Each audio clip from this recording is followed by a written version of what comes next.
Hello, we are Group 4. I am Vaughn Rodriguez. I'm Judy Bergseth. I'm Trixie Magrin Jacobson. Riley Wilcox. Audrey Wright. Brett Willits. And the company that we researched was Coca-Cola. Coca-Cola was created by a pharmacist as a syrup for a cure for the common pains. He wanted it to cure indigestion, hangovers, headaches, and stress. His bookkeeper scripted the Coca-Cola font as we know it today. But the customer said that they enjoyed the taste more than the cure. After 6 years, it was sold to an investor who marketed it as throughout the United States. After 7 years, it was a bottler offered to bottle it, but it did not seem to be a profitable deal, so he let them bottle it at no charge. But after 13 years, it was bought back for millions of dollars. Later, they began to partner with the Red Cross as a social marketing technique to benefit their company. And after 4 years, it was sold for $25 million to a group of investors. In the 1920s, they had a monopoly on the beverages. But in the 30s, Pepsi-Cola came along, and therefore they began advertising aggressively in a psychological manner. Later, they purchased other sodas that they bottled and sold throughout the world. They became global manufacturers. They tried to create new drinks in the 80s and on into the 2000s. In the 2000s, they focused on recycling and then developing a paper bottle.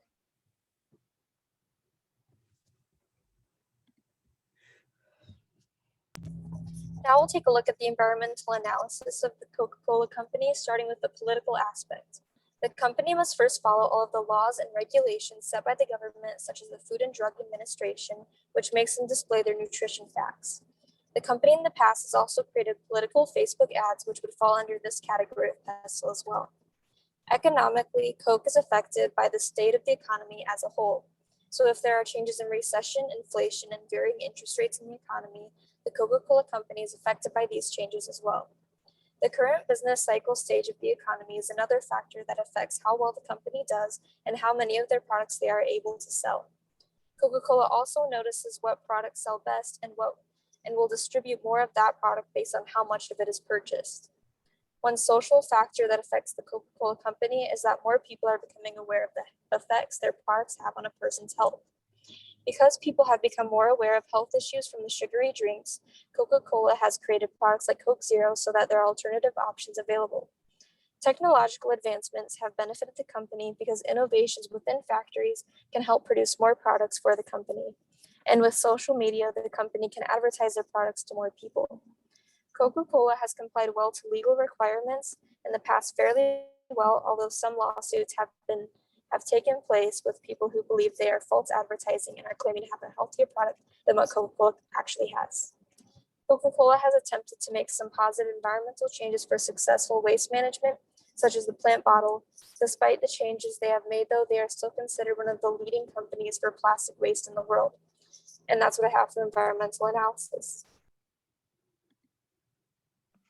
Next up, we'll look at target market and segmentation. When evaluating Coca-Cola's target market, marketing is based on two things. This is age and geography.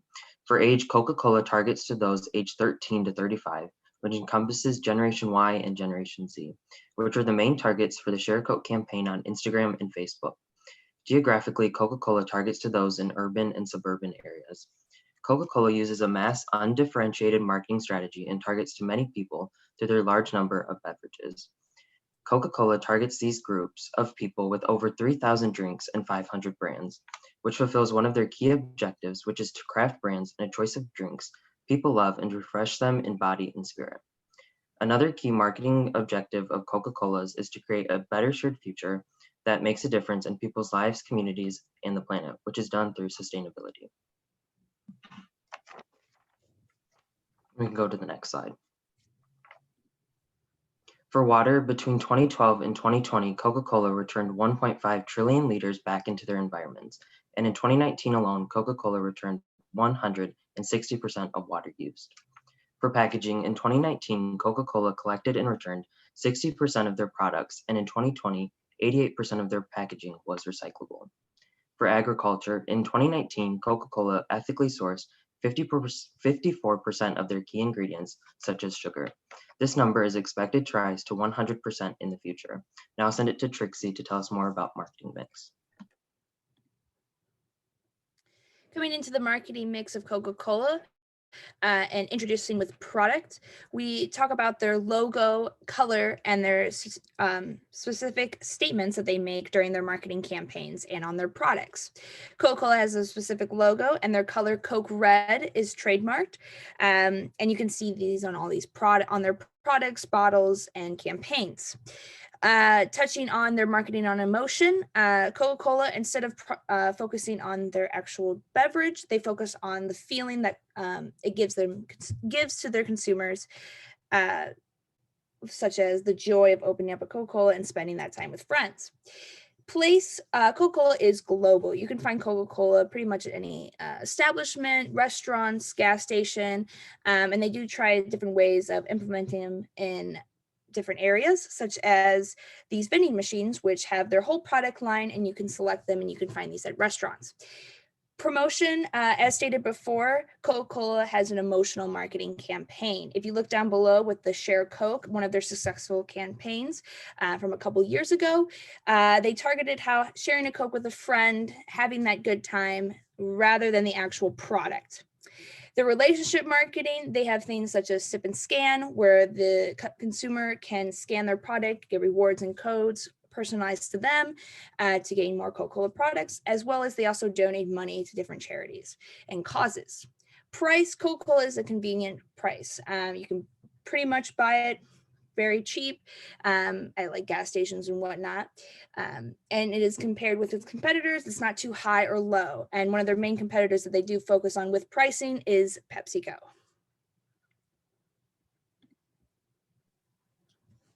So next, I'd like to dive into the SWOT analysis of Coca-Cola. And SWOT stands for strengths, weaknesses, opportunities, and threats.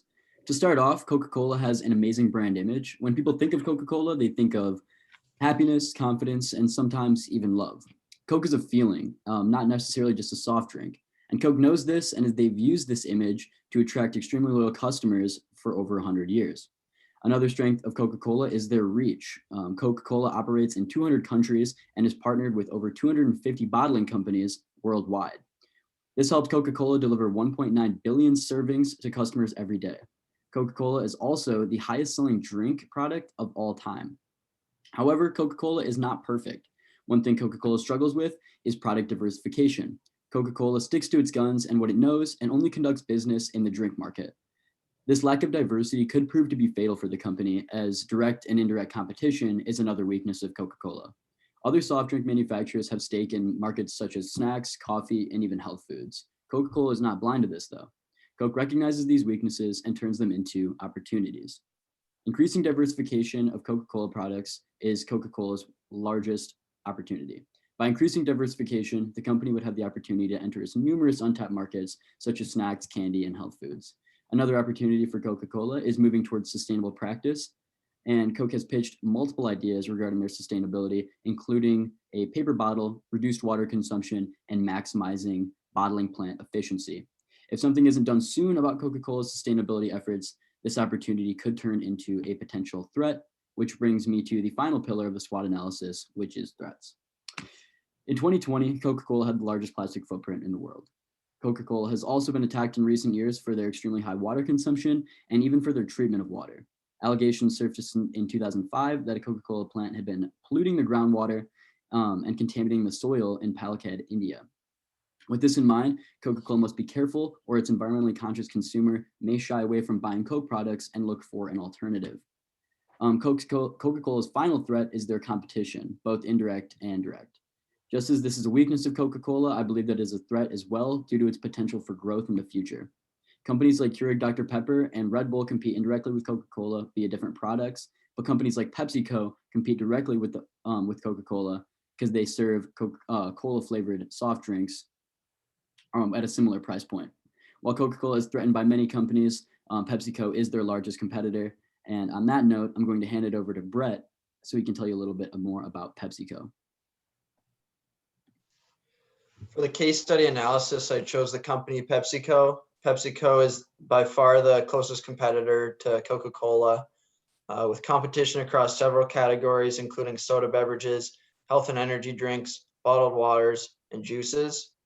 PepsiCo was created after Pepsi and Frito-Lay merged in 1965.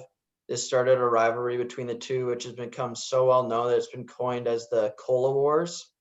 PepsiCo is known for having a highly diversified product portfolio, with their products in the snack food category accounting for more than 50% of their business revenue.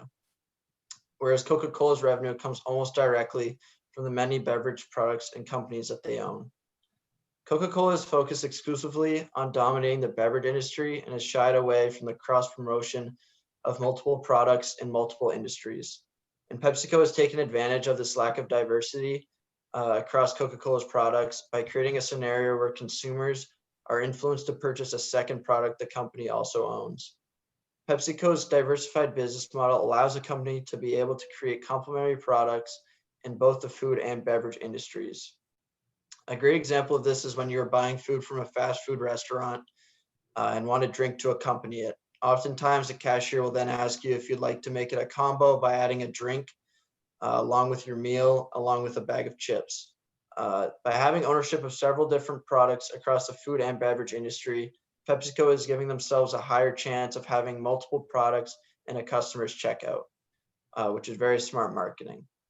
PepsiCo has positioned itself as a brand which embodies young energy, which can be seen throughout their marketing and advertising campaigns. Their prices reflect this by staying affordable for millennials from different classes. PepsiCo does a great job continually innovating and experimenting with their products. They're constantly growing with the times and adjusting their product choices to suit the demands and budgets of each new generation, which is why they've been so successful. In order to combat indirect and direct competition, as well as increase product diversification, our group has developed a new product called cider soda. Cider soda consists of two healthy benefits: apple cider vinegar and baking soda. Apple cider vinegar is a good prebiotic, and it also curbs appetite and it kills bacteria. And it also can lower your blood sugar levels and blood pressure. The baking soda added to the apple cider vinegar really takes a bite out of it and makes it very palatable to drink. Baking soda alone calms the stomach and heartburn, and it is an antibacterial. And it also delays fatigue for those that are exercising.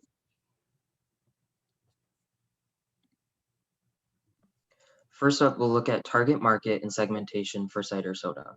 For this product, we would use an undifferentiated or mass marketing strategy based on our target market, which targets individuals aged 18 and up looking to make lifestyle changes. We'd primarily target two age groups, 18 to 35 and 35 plus, who would purchase cider soda for different benefits with the same end goal of looking for a new healthy drink.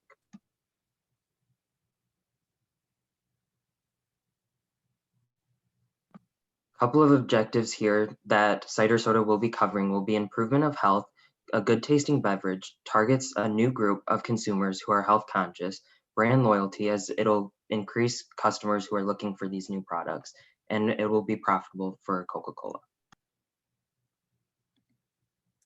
For the marketing mix of cider soda, it does include a lot of the qualities that Coca-Cola has, but with a couple certain qualities. For the product, one of the main components is the ingredients of cider soda. The baking soda and the apple cider vinegar will be a huge part of their product image, as well as the plant bottle when the drink is put into the bottle for distribution. The drink will also include things such as the classic logo, color, etc. The place, it will start with the individual choice to be health conscious. As the sales will increase, we'll work towards wholesale and global, but originally it will start with the individual choice. Coming into promotion, one of the main promotions will be a health marketing campaign.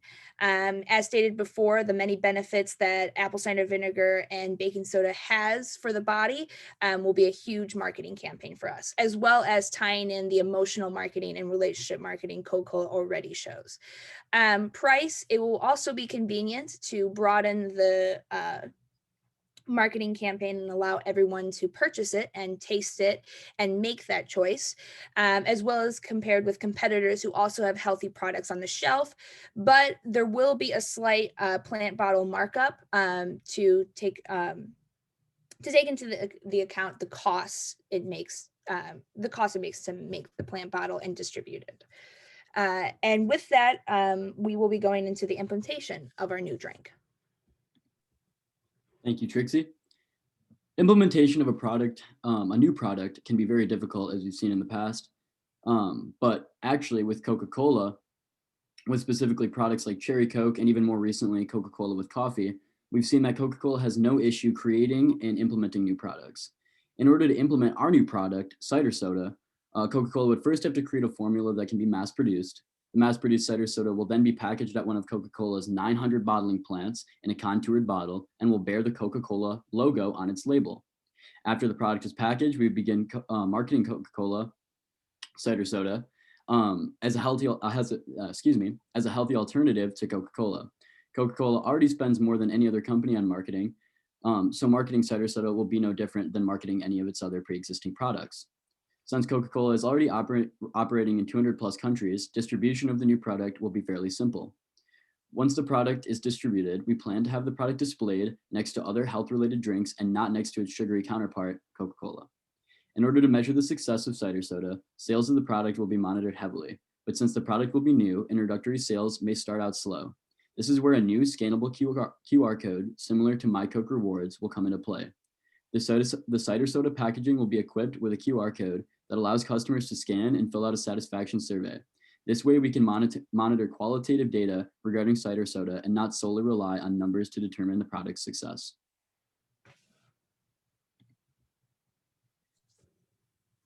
That was our presentation of the Coca-Cola Company and our proposal of our new product, cider soda. Thank you for your time and attention.